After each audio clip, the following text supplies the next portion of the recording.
मोदी से Indian population इतना मुतमिन है कि उसने इंडिया का नक्शा ही बदल दिया है।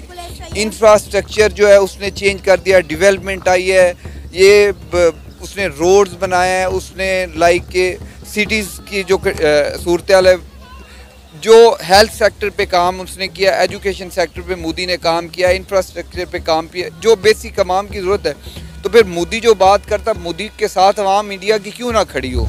ऐसा नहीं लगता कि जहां हम अमेरिका और कनाडा की बात किया करते थे, आने वाले वक्त में वो वक्त दूर नहीं है कि जब हमारे लिए भारत भी एक रोल मॉडल बन जाएगा?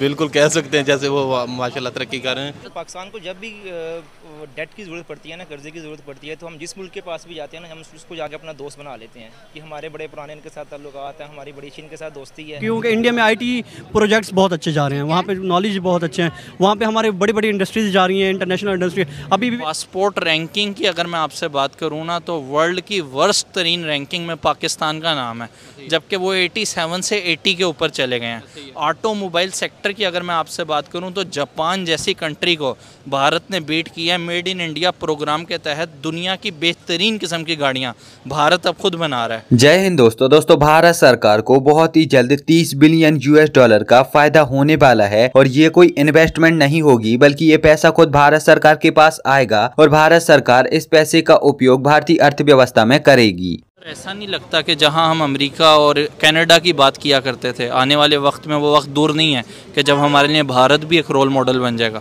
बिल्कुल कह सकते हैं, जैसे वो माशाल्लाह तरक्की कर रहे हैं। पाकिस्तान भी करेगा। कब करेगा? कोई आती है, पॉलिटिकल स्टेबिलिटी आती है, इमरान खान पे मेरी ज़िंदगी में देखना नसीब होगा इंशाल्लाह। अगर ना भी हुआ तो हम खुद इतना कर जाएंगे, अपने बच्चों के लिए कर जाएंगे, बाकियों के लिए ना ही सही। बाकी इंशाल्लाह अच्छी की उम्मीद रखनी चाहिए। हम भी भारत से ट्रेड कर लेनी चाहिए। हाँ जी, कर लेनी चाहिए, मतलब ज़रूरी है। बिल्कुल कर लेनी चाहिए। कश्मीर आ जाता है ना बीच में। आप बातें बस ना, कश्मीर सिर्फ और सिर्फ ना वो एक ना नाम का रह गया, वरना आप कश्मीरियों से भी पूछ लेना, वो भी कहेंगे कि हम इंडिया में खुश हैं। वो भी पाकिस्तानी स्टेटमेंट देना, तो पाकिस्तानी स्टेटमेंट दे रहा हूँ मैं।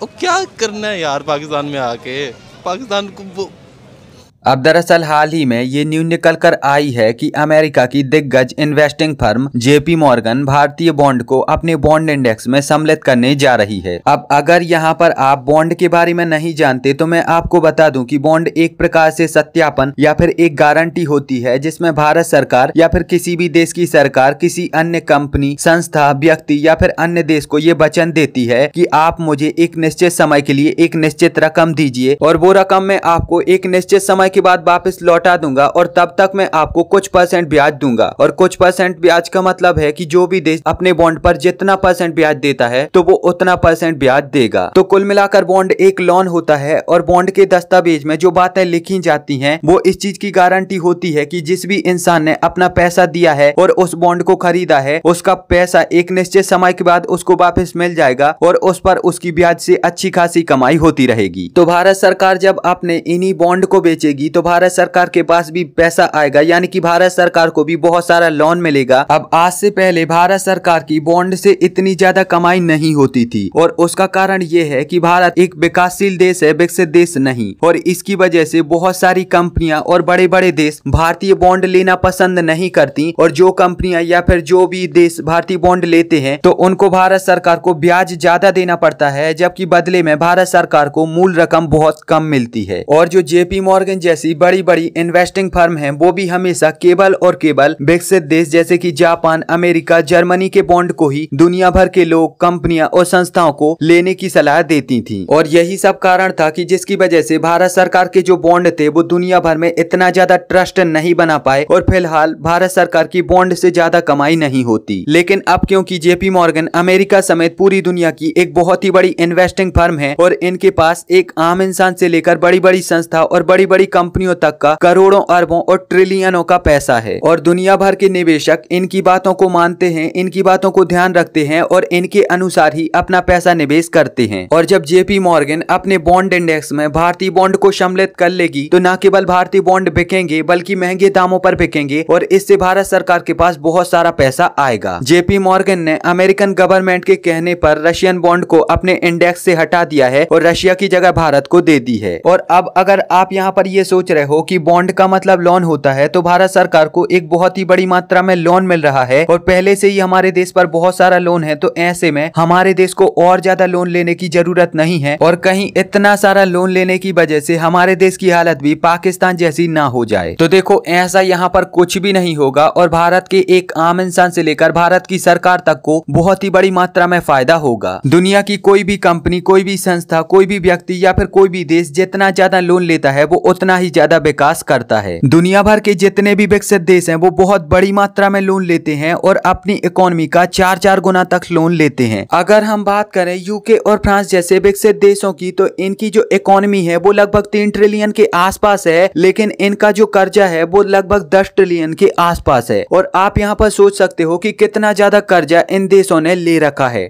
और वहीं अगर हम इन सारे देशों से भारत को कंपेयर करें तो भारत की जो अर्थव्यवस्था है वो तकरीबन 4 ट्रिलियन के आसपास पहुंचने वाली है, लेकिन भारत ने अभी फिलहाल लगभग 650 बिलियन US डॉलर का लोन लिया है, जो कि इन देशों से बहुत ही ज्यादा कम है। और भारत इस फील्ड में नॉर्वे, पोलैंड और साउथ कोरिया जैसे देशों से भी पीछे आता है। और जब हमारा देश लोन लेने के मामले में इतना ज्यादा पीछे है तो यही कारण है कि जिसकी वजह से हमारे पास विकास करने के लिए पैसों की कमी पड़ जाती है और हमारे देश का उतना ज्यादा विकास नहीं हो पाता। तो देखो, अगर आप यहाँ पर कोई भी अच्छा काम कर रहे हो, कोई विकास का काम कर रहे हो, कोई नया स्रोत बना रहे हो, तो ऐसे में लोन आपके लिए कोई खराब चीज नहीं बल्कि एक अच्छी चीज साबित होती है। और जब जेपी मॉर्गन अपने इंडेक्स में भारतीय बॉन्ड को सम्मिलित कर लेगी तो जेपी मॉर्गन के ट्रस्ट की वजह से भारतीय बॉन्ड भी बहुत तेजी से बिकेंगे और महंगे दामों पर बिकेंगे और इसकी वजह से भारत सरकार के पास बहुत सारा पैसा आएगा। और भारत सरकार इस सारे पैसे का उपयोग देश की अर्थव्यवस्था में करने वाली है और इस पैसे से देश में एक ऐसा इकोसिस्टम बनाया जाएगा जिससे पैसे से पैसा, पैसे से पैसा, पैसे से पैसा, पैसे से पैसा और पैसे से पैसा बनेगा। और उस समय पर भारत सरकार ने ये जो बॉन्ड बेचकर लोन लिया है वो बिल्कुल वैसा ही हो जाएगा कि मान लो हमने 1 रुपए का लोन लिया और उस पर 100 रुपए का रेवेन्यू जनरेट किया और उस 100 रुपए का रेवेन्यू जनरेट करने के बाद हमने उस पर 2 रुपए ब्याज चुका दिया, 1 रुपए मूल रकम दे दी, कुल मिलाकर 3 रुपए घटा देने के बाद हमें डायरेक्ट 97 रुपए का फायदा हुआ। तो आप खुद यहाँ पर दिमाग लगा सकते हो कि इस लोन की वजह से भारत सरकार को कितना बड़ा फायदा होगा।